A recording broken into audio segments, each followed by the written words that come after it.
Hi, Travis Fox from UltimateReloader.com here.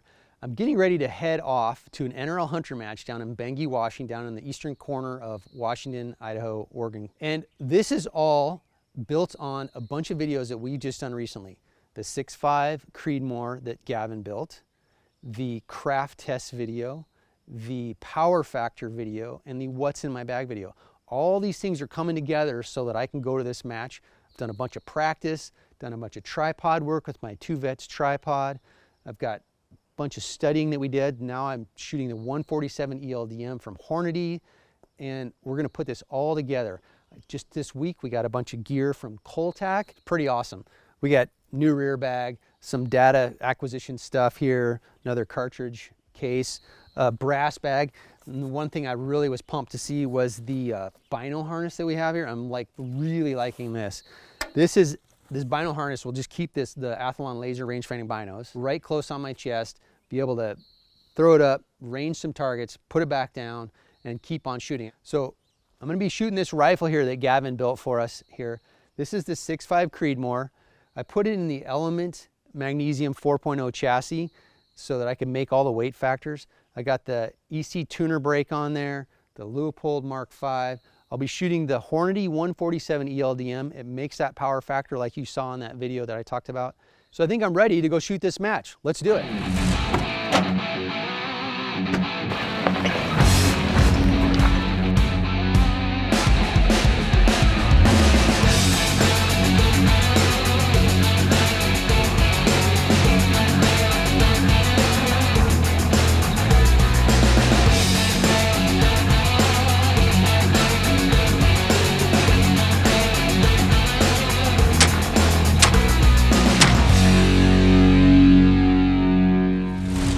Now that I'm back from the match, I want to give you guys a little overview of my experience, what I learned, what I'm going to work on.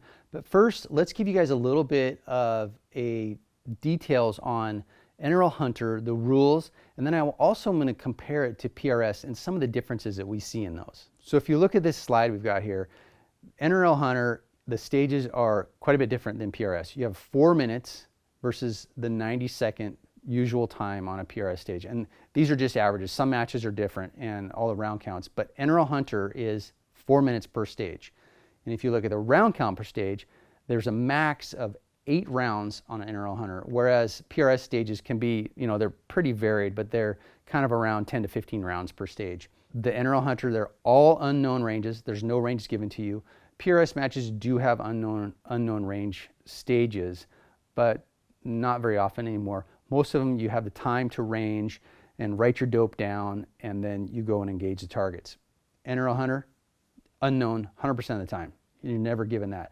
You're not allowed to get your rangefinder out before your binoculars. You're not supposed to have your binoculars, rangefinder, anything out before you come up to your stage and before you get across that time limit time. So when you're back pre-staging, all that stuff is hands off. And if they see you messing around with that stuff, you're gonna get DQ'd. Then you look at the gear on NRL Hunter versus PRS. So the PRS, there's pretty much unlimited. You get the TAC divisions, but everything else is like run what you brung. You get these 20+ pound rifles. NRL Hunter, there is a cap on everything. So we've got different divisions that we're gonna go over here, but it's a 12 to 16 pound rifle. So there are limits to what you can do. There are 3 different stages that we can have for NRL Hunter. You can have one position with 4 targets. What you would end up doing then is you would have 4 targets at various distances. They could be all in a row, they could be going out further, but you're engaging them all from one position. You're gonna take your first shot at the first target, and if you impact, then you move on to the second target. If you miss, you take the second shot, and there's only 2 shots per target. If you miss that second shot, then you move on to the second target, and then the same thing. So second target, third target, fourth target. So the 2 positions and 2 targets, you're going to, in the first position, you're going to engage your first target and then try and impact that. Then you're going to engage the second target and try and impact that. And then you move to the next position and then you re-engage target 1 and then target 2. Then you also have 4 positions and 1 target. And this one can get a little bit dicey sometimes depending on the position that you decide to use. But your target is there, so it's kind of funny because you only have to range 1 target. So that helps with your time management. and you get that one target range. You have that dope written down on your arm board or however you're doing that, and then you're engaging the target from that first position. You move to the second position, third position, and then fourth position. So that is how that works. It's honestly pretty simple, and once you do it a couple times, it's pretty easy to figure out. So then the other thing I want to talk about is the NRL Hunter stage scoring. So for that first round hit on that target, you get 2 points. If you miss and you have to re-engage, then you get 1 point for that target. So then on each stage, there's a maximum of 8 points. So you would have to hit each target with that first round hit. So we could break that down, and you can come up with, you know, any kind of variation in scoring after that. All right, so the different divisions that you can be in for NRL Hunter, they have a few.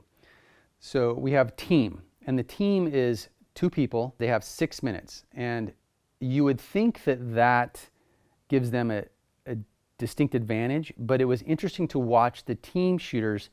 There's a lot more going on. They have to communicate. They're not simultaneously shooting. I didn't see anybody doing that. So the first shooter is building a position and getting ready to engage a target. The other shooter is then like ranging and giving them the data, and then they move through the positions or the targets, however it may be. Then the second shooter then gets to do theirs. So it actually is quite a time crunch for those guys. I was kind of surprised. I kind of thought, oh, they're going to have it cake, and it wasn't. It honestly wasn't. I really enjoyed my solo thing. I think being a team shooter, you would really have to have somebody that you worked really well with, that you mesh really well with, and that you definitely practice with. The shooters that did do that, the teams that did shoot together, you could definitely tell that they had worked together and they had practiced. It was very important. So then there is the solo shooters. There's the open heavy, which is what I shot in, which is what the majority of the people were shooting in the match I was in. And that is, your rifle just has to be 16 pounds or below. So then there's the solo open light, which there was a couple guys that we were shooting with in my squad. They shot open light division, and that is a custom gun that they've put together, and they have to be 12 pounds or less. Then we come to factory, and factory is just an off-the-shelf rifle, no modifications. You can put a bipod on it and a scope on it, but you can't do anything else. You can run a suppressor on a factory gun, but only if it's threaded. You cannot do any modifications. It's got to run the stock trigger. It's got to run the stock or chassis, whatever it came with, but it also has to be under 12 pounds. And then there is a skills division, and the skills division is for shooters who just want to come. They don't want to be scored. They just want to have the experience. They just want to try it out and learn. And those are, there's no weight limit I didn't see on those, but they have to be 30 cal or under and running at that 3275 feet per second limit, because we don't want to be hurting the steel. Now, on top of that, there's also ladies divisions, and young guns can fall into any of those divisions, and they can fill in those. So men, young guns, ladies, and they fill in all those 4 different divisions. So now I want to kind of tell you guys some of the things that I learned, all of my takeaways, things that I hope to be able to kind of improve on, and things I want you guys to be able to learn from me with. So here we are in Eastern Washington, out in these scablands, and Sean is also a hunting guide. So all of these scenarios that we're doing, all these stages that we're doing, Sean has mimicked actual hunts that he's been on with clients where they've taken animals. And so we are in an area where finding the targets was not entirely difficult, but you have a 4-minute time limit on your stage. And so all of the time management skills come into effect for a blind stage where, yes, you can see the targets as you walk up, but you have to range and engage and hit the target. And so during all that time, as you're walking up, you're looking at the wind direction, where the target is in that wind direction, and how you're going to set up. So number one, time management is very critical on all these, but you have the opportunity to take less shots. So what I looked back on is build a stable position. Build a stable position that you get less reticle wobble, and you can make a good impact.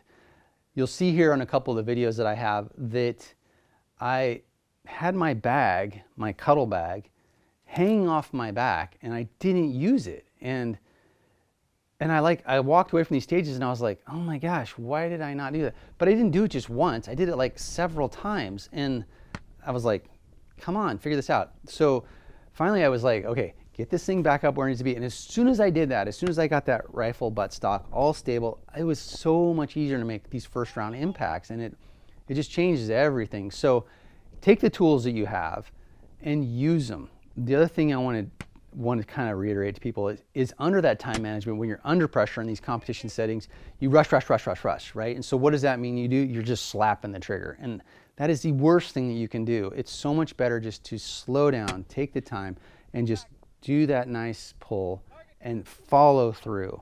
And recoil management, you can see where your impacts go and you'll see that shot. And then you'll know if you're reading the wind properly. If your shot just goes off to the side of the target and you just barely miss because of a bad wind call, you can correct it. But when you're slapping the trigger, you're doing poor recoil management, you can't see that stuff and then you miss all that. And so you have to force yourself to take the time. You can't go too slow, but there's this fine balance. And so that's where a lot of training comes in, and you just really have to work on it and practice. There's a couple other things that I did that were kind of inadvertent things that I learned and I was really happy with. You'll see on this stage here where it's a, I think this was a 1 target 4 position stage, and we were able to shoot this one prone. And it was a bear out there, and I'm trying to remember the distance on that one. I believe it was between 800 and 900 yards, I believe. And laid down, took some impacts on the first position, but you'll notice here on the move from the 2nd position to the 3rd position, I shoot, and then if you see through the target, through the Tacticam footage that we got, that my impact was way low and in the dirt. And I just impacted that bear multiple times. I had just shot that bear, and I knew where the wind was. I knew my shot, and I was like really confident in that. I had super good recoil management. I saw the shot go right in the dirt, and I knew right away that something was wrong. And you'll see I picked my head up, I looked at my turret, I looked at my arm board, and I was like, oh, that's not right. What had happened is when I picked up the rifle and I moved the rifle, my turret was turned. I did something and I made my turret move. So good recoil management and not being nervous because I knew that I knew what to do. I was able to correct. I looked at my thing, put my turret back on, and I impacted that bear the next 2 shots, and it was awesome. I was super happy with myself on that, and that was just a total recognition of being in the right position and having good fundamental skills, and I'm really happy with that one. Now I'll go back to another one that I did, and I couldn't get footage of this. I put the camera down and ended up being in the grass. You have a pre-procedure checklist for a stage, and you have a post-procedure for a checklist for a stage. And so where I screwed up on this was my post-stage checklist. And at the end of every stage, I usually do the same thing. I put my turrets back to 0, and before I even walk over to the next stage, I stop what I'm doing, I put everything down, I reload my mags, get everything stowed back into position so it's in the same spot on my pack or on my body, so that everything is in the same spot every time, because it just generates, you know, where things are at. What I neglected to do, I did not reload my mag. Not very smart. So when I got to the next stage, I got down, ranged my target, laid down, put the mag in, ran the bolt forward, put a round in the chamber, fired, and I missed. I racked the bolt, went to put another one in, and there was nothing in there. I looked, and it was empty. I had not reloaded my mag.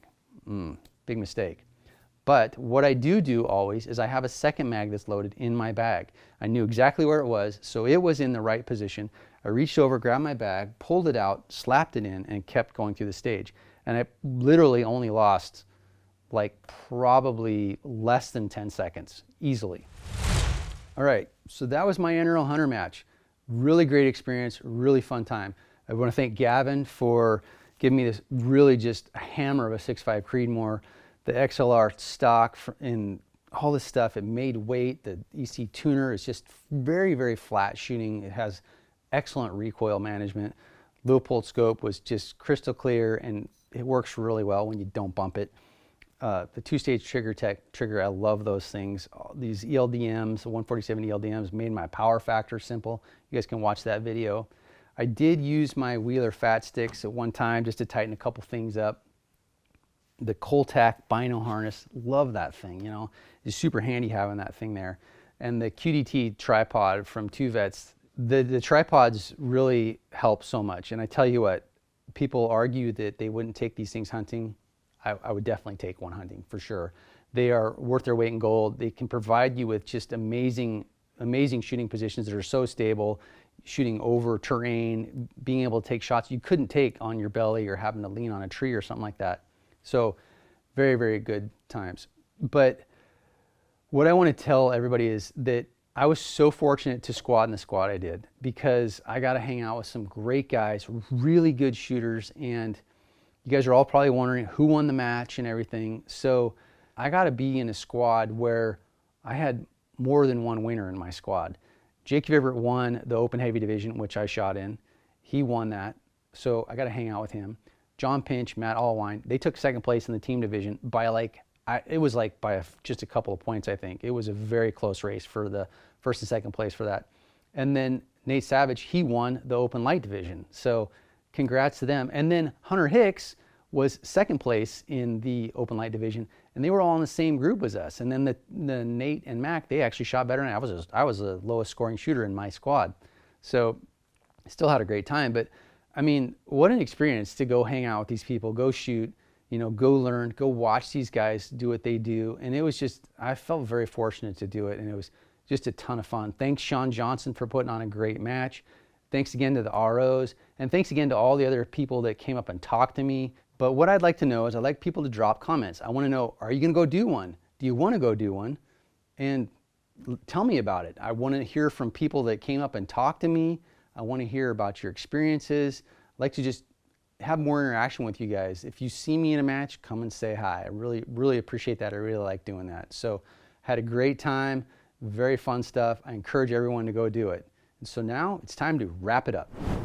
I hope you liked this video. If you did, please give it a big thumbs up. Also, make your voice heard. If you have something to say, please drop a comment. Make sure you're subscribed with notifications, because you're not going to want to miss the awesome content that is coming up. And finally, flex your reloading pride. You could look great in one of these t-shirts. We've got multiple designs at the Ultimate Reloader store. I'll see you later, because I'm off to go shooting.